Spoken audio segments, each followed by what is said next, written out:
Oi, gente, tudo bem? Espero que vocês estejam bem. A nossa aula de hoje nós vamos tratar de funções,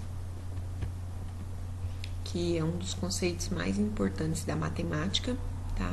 E ele ocupa um lugar de destaque em vários de seus campos, bem como em outras áreas do conhecimento. É comum expressar fenômenos físicos, biológicos, sociais por meio de funções. Então, vamos lá trabalhar um exemplo de função. Utilizamos muito o conceito de função em nosso cotidiano. Por exemplo, o valor médio de um lápis de escrever é de R$ 1,20. Assim, podemos associar a quantidade com o valor que se deve pagar por ela da seguinte forma. Então, se eu for comprar nenhum lápis, né, eu não vou pagar nada. Se eu for comprar um, eu vou pagar R$ 1,20, 2, eu vou pagar R$ 2,40, 3, R$ 3,60, 4, eu vou pagar R$ 4,80. Ou seja, né, a cada lápis eu vou pagar R$ 1,20. Nós vamos trabalhar um pouquinho da história da função. Então, vários matemáticos contribuíram para que se chegasse ao conceito atual de função, mas foi o alemão que contribuiu a representação de uma função por essa notação aqui, que eu leio f de x, foi atribuída ao matemático suíço Euler, no século 17. Então, nós temos que esse matemático alemão aqui, Dirichlet, escreveu uma primeira definição de função muito semelhante ao que usamos atualmente. Então, tá, a variável y se diz função de uma variável x se, para todo valor atribuído a y, corresponde, por alguma lei ou regra, um único valor de y. Nesse caso, x denomina-se variável independente e y a variável dependente de x, no caso. Então, o x ele é a variável independente e o y é a variável que depende de x. Então, nós temos aqui, né, a definição atual de função. Dados os conjuntos x e y, uma função que f de x em y, né, é uma regra que determina como associar a cada elemento x pertencente ao conjunto x a um único elemento de y, que é igual a f de x, que pertence ao conjunto y. Então, quando eu for falar de uma função, eu posso colocar y, tá? Ou f de x. Essas são duas formas de representar, tá? Então, tanto eu colocando só o y como uma f de x, é função da mesma forma. Então, aqui, né, eu tenho o conjunto x, que tem um elemento xzinho, e eu tenho o conjunto y, né, ou f de x, que tem um elemento yzinho. Então, a função, ela vai relacionar um elemento desse conjunto, que é o elemento xzinho, a um elemento desse outro conjunto y ou f de x, que eu chamei de yzinho. Então, vamos voltar, né, no exemplo do lápis, que a gente tem aqui, né, para cada lápis, a gente vai pagar uma quantidade, né, cada lápis custa R$ 1,20, então, dependendo da quantidade de lápis que eu comprar, eu sei quanto que eu vou pagar. Então, aqui, a quantidade de lápis é a variável independente. E o valor pago é a variável dependente, porque vai depender de quantos lápis eu vou comprar para me saber quanto que eu pago, certo? Então, o lápis ele é independente, né, do valor. Aqui nós temos outro exemplo, que é o número de litros de gasolina com o total a pagar. Né? Da mesma forma do lápis, o número de litros de gasolina vai ser minha variável independente, né? E o preço a pagar vai ser minha variável dependente, porque ele depende de quantos litros de gasolina que eu vou colocar, eu vou saber quanto que pago, porque 1 litro de gasolina, aqui tá falando que é R$ 3,99. Então, quanto mais litros de gasolina eu coloco, mais eu vou pagar. Então, se eu chamar esses litros aqui de gasolina de X, o meu preço a pagar é R$ 3,99 vezes X. Porque se 1 litro é R$ 3,99, 2 litros eu vou ter que pegar 2 vezes R$ 3,99. E assim sucessivamente. Então, para mim relacionar esses dois valores, eu peguei, né, para qualquer valor de X, eu vou achar um total a pagar, multiplicando esse X por R$ 3,99. Então, tá. Aqui nós temos um exercício. A tabela a seguir relaciona a medida do lado de um quadrado L em centímetros ao seu perímetro, também em centímetros. Complete a tabela. Mas antes, vamos falar o que é mesmo um perímetro.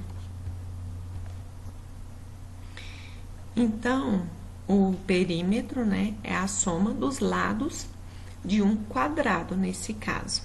Para a gente completar essa tabela, a gente vai utilizar esse quadro aqui. Então, o perímetro, né, é a soma dos lados do quadrado. Então, se eu tenho um quadrado aqui, ó, começando pro de lado 1. Se todos os lados medem 1, então, como tem 4 lados, vai ser a soma dos lados, né, 1 vezes 4, que é 4. De lado 2, vai ser a mesma coisa. Como eu vou somar todos os lados, e o quadrado tem 4 lados, 2 vezes 4, 8. Se for 2,5, então, eu vou pegar 2,5 vezes 4. Então, vai ficar 4 vezes 5, 20. 4 vezes 2, 8, mais 2, 10. Então, para 2,5, o perímetro é 10. 3. Então, 3 vezes 4, o perímetro é 12. 4,1. Vai ficar 4, 16,4. Então, ele quer agora para um quadrado de lado L. Independente do tamanho, né, do meu lado, se eu colocar aqui um lado L. Como que eu achei os outros? Não foi multiplicando por 4? Porque o quadrado, ele sempre vai ter 4 lados iguais. Então, o meu perímetro é 4 vezes o L, certo? Então, essa aqui é a minha lei de formação para a minha função. Agora, aqui nós vamos ver a função por meio de um conjunto, tá? Então, observe os conjuntos A e B relacionados da seguinte forma. Em A estão alguns números inteiros e em B outros. Devemos associar cada elemento de A ao seu triplo em B. Esse conjunto, o menos 2, está relacionado. O seu triplo é menos 2 vezes 3, que é menos 6. O menos 1 no menos 3. O 0, triplo de 0, 0. O 1 em 3 e o 2 em 6. Então, aqui nós só temos a tabelinha mostrando, né, para cada x, eu tenho um valor de y, ou f de x. Então, esses aqui não são exemplos de função. Vamos ver por que esse primeiro não é. Porque a função, para cada elemento de um conjunto, eu tenho que ter um correspondente em y, certo? Ó, o elemento 0 pertence a A. Se relaciona com mais de um elemento em B. Então, eu não posso ter um elemento no meu conjunto de origem se relacionando com mais de um. Na função diz, né? Eu tenho que ter cada elemento de A se relaciona com um elemento em B. E aqui, os elementos menos 4 e 2 pertencem a A e não se relacionam com nenhum elemento em B. Então, para menos 4 e menos 2, eu não tenho nenhum valor em B. Então, aqui não representa função, tá? Diferente desse caso aqui. Se sobrar algum elemento no meu conjunto B, é função, não pode ficar sem relacionar do meu conjunto A. Ou seja, para todo x aqui, eu tenho que relacionar com um y. Então, se aqui o menos 8, o menos 4, aqui sobrou, mas não tem importância, ele não pode sobrar desse lado, senão não é função, não está relacionando. Aqui, é função, cada elemento de A se relaciona com um único elemento em B. Aí você vai poder me perguntar, professora, mas aqui o 1 em B, ele está se relacionando com 2 elementos em A. Então, o elemento de B pode se relacionar com 2 em A, mas o elemento de A, ele tem que relacionar com somente um em B. Ou seja, para ser função, o conjunto A, ele tem que estar todo relacionado com um único elemento em B, tá? Mas o de B pode sobrar elementos e um elemento de B pode estar relacionado a mais que um elemento de A, beleza? Então, agora nós vamos falar do domínio, contradomínio e imagem de uma função.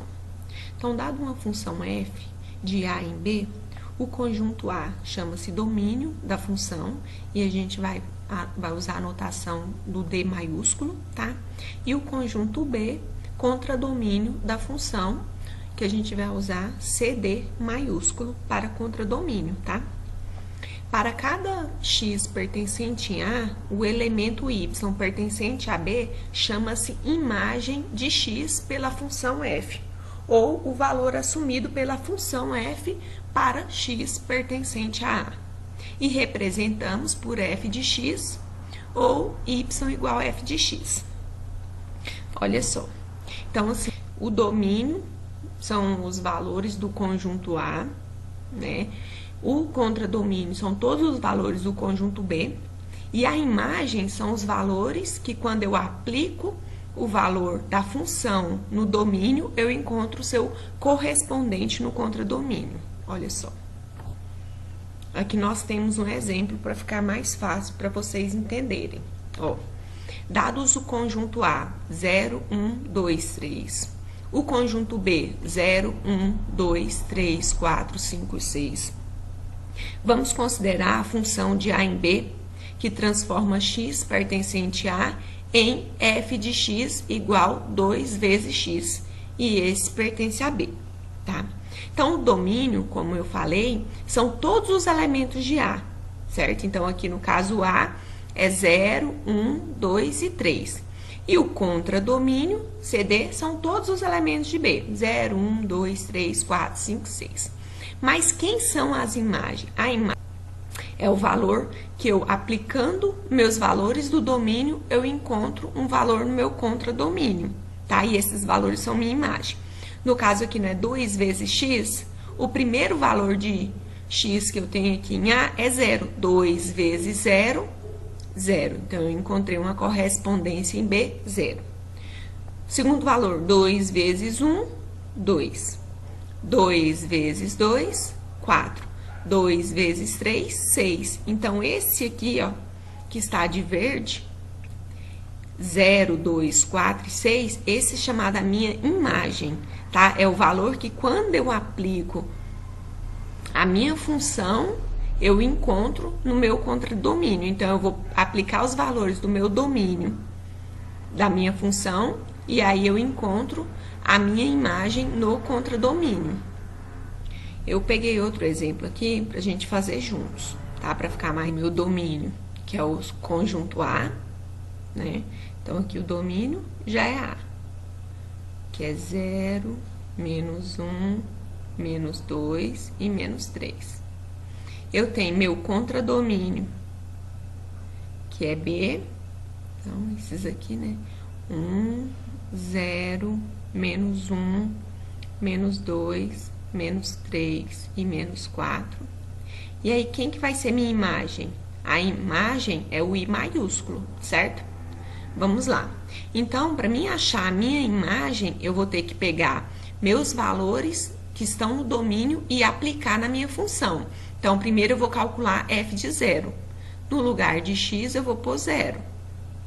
Então, 0 menos... Então, de 0 vai para menos 1, certo? Agora, eu vou aplicar f, meu próximo valor do meu domínio é menos 1.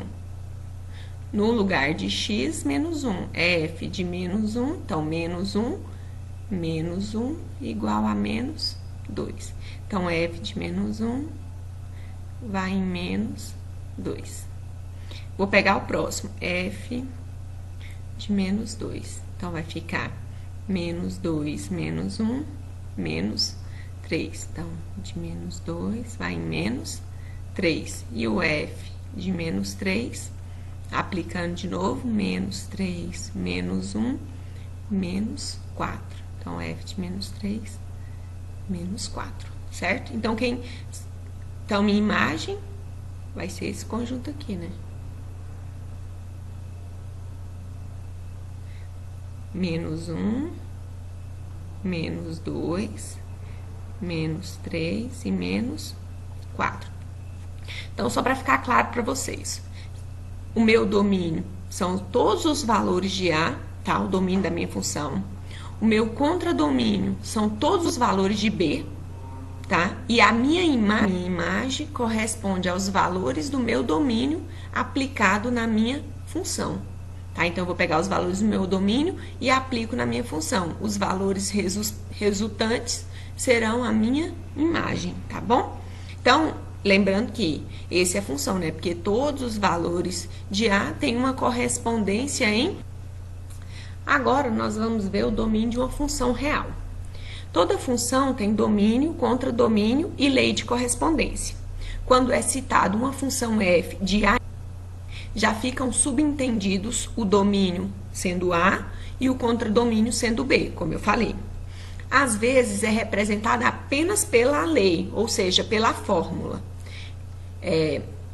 sem que sejam citados o conjunto A e B. Nesses casos, consideremos o contradomínio B como sendo os números reais, tá? Então, toda vez que não for citado o domínio e o contradomínio, né, os conjuntos A e B, vocês vão considerar o contradomínio como os reais e o domínio, tá? Aqui tá escrito errado. E o domínio de A como o maior subconjunto de R que A esteja contido em R. Por quê? Porque se o A não tiver contido em R, então vai ficar valores aqui, né, sem uma correspondência em B, então não seria uma função. Então, A contido em R, tal que a lei dada definida uma função f de A em R, ou seja, o domínio seja A e o contradomínio sejam todos os meus reais. Então, toda vez que eu não der o contradomínio, vocês vão colocar o contradomínio como sendo os reais. Então, tá, vamos ver o domínio dessas funções aqui. Primeiro, f de x igual a 1 sobre x.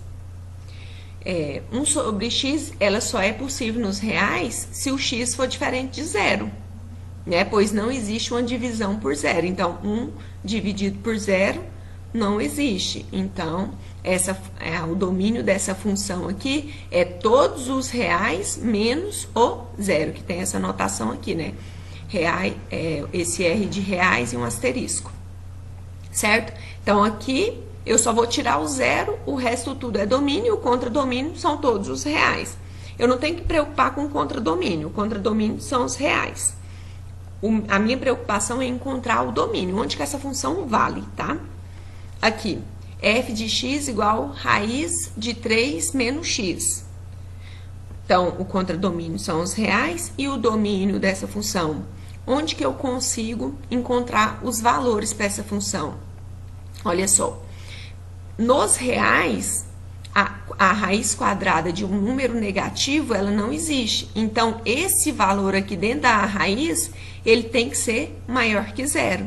Então, 3 menos x tem que ser maior que 0, né? Então, o 3 menos x maior que 0 implica, né, que menos x maior ou igual a 3, que implica que x menor ou igual a menos 3, certo? Então, o domínio dessa função aqui é todo x pertencente aos reais, tal que x seja menor ou igual.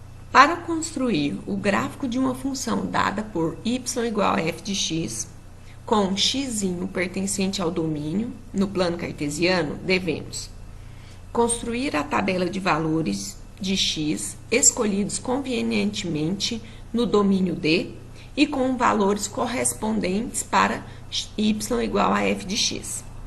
Associar um ponto no plano cartesiano a cada par ordenado x, y na tabela. Marcar um número suficiente de pontos até que seja possível esboçar o gráfico de uma função.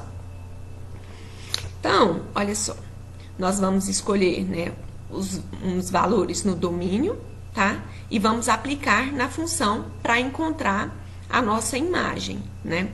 Toda vez que eu faço isso, eu encontro um valor x e y, né? Ou x e f de x, que, como eu disse para vocês, a mesma notação. Então, aqui eu escolhi a função f de x igual a 2x mais 1. E o domínio, 0, 1 e 2.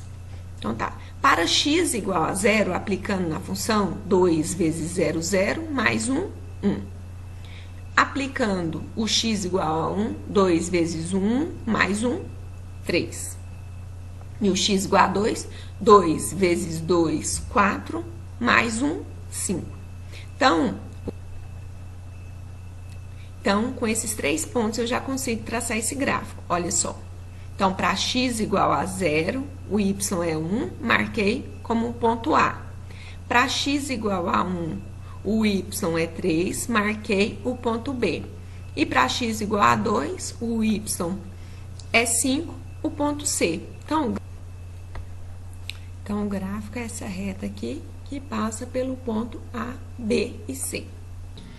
Então, agora vamos falar de alguns tipos de função, tá? Nós vamos falar de algumas funções simples. É claro que esse é um apanhado geral.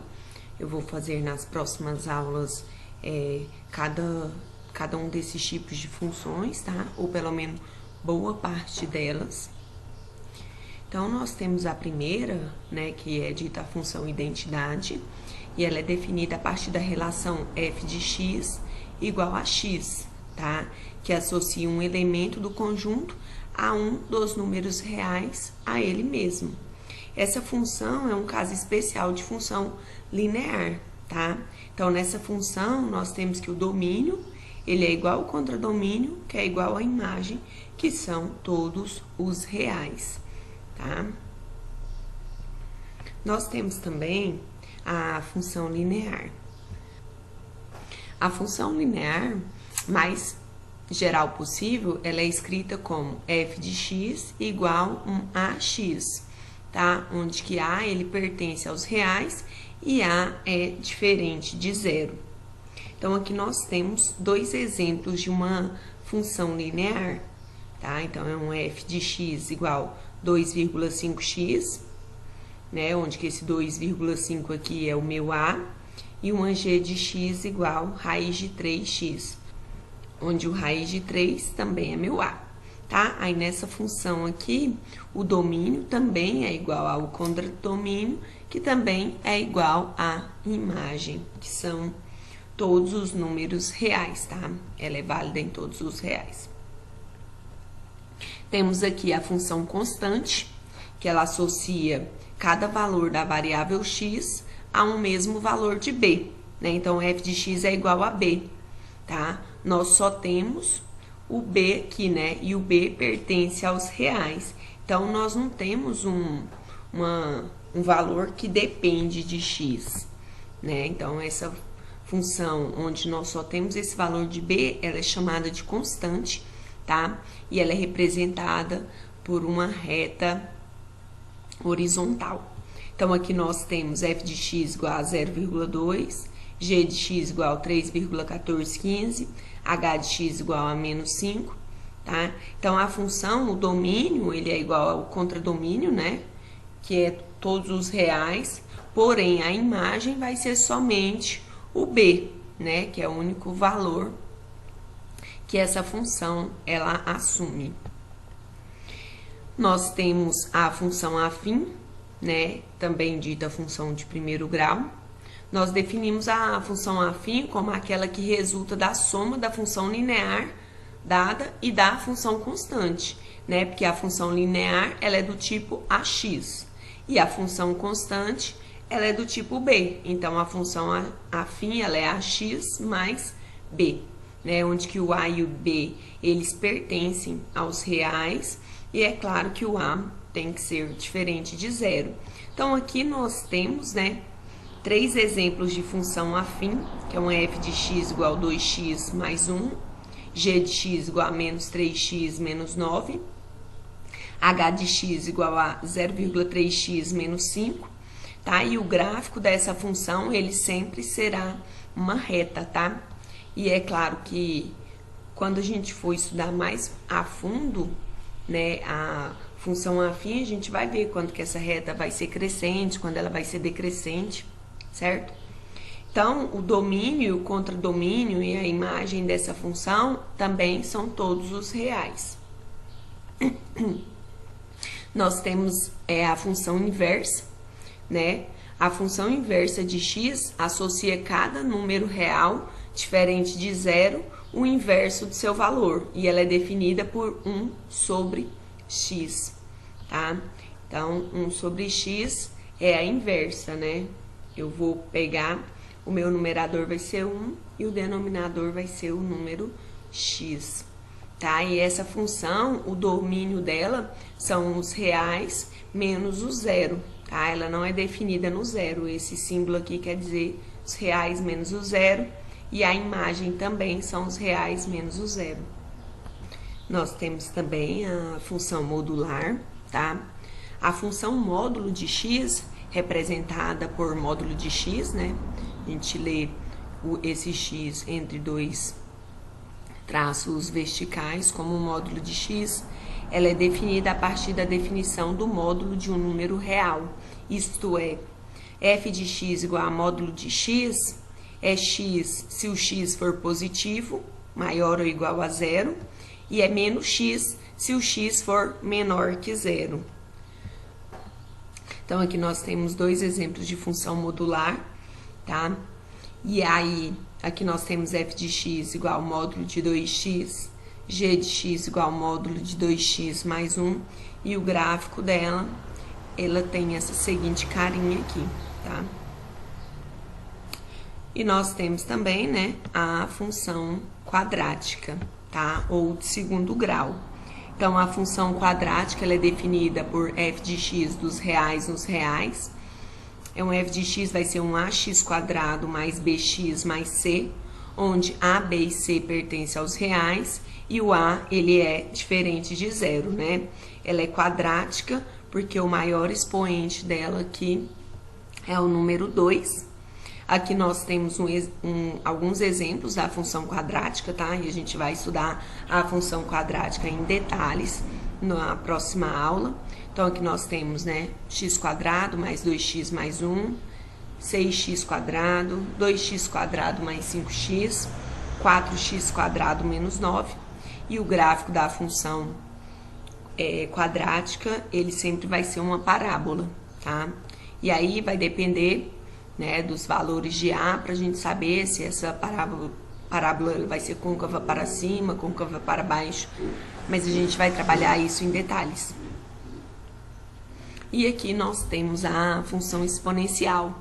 Dado um número real A, tal que A seja maior que zero, né, e A ele tem que ser diferente de 1, nós chamamos de função exponencial de base A, uma função f, dos reais nos reais, que associa cada valor x a um real do tipo a elevado a x, né? Lembrando que a função exponencial, a incógnita, ela vai estar no expoente, né? Então, aqui nós temos uma função exponencial, a elevado a x, e aqui nós temos alguns exemplos de função exponencial, né? F de x igual a 2 elevado a x, g de x igual a meio elevado a x, e h de x igual a 3 elevado a x. Esse tipo de função aqui, nós também vamos estudar a fundo, tá? Nas próximas aulas.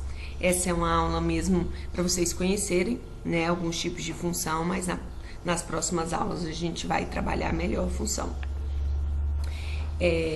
Então, é isso, tá? E aí eu vou deixar uma lista para vocês, E se vocês tiverem alguma dúvida, pode entrar numa aula de plantão de dúvida ou pode me mandar um e-mail. Até mais, gente!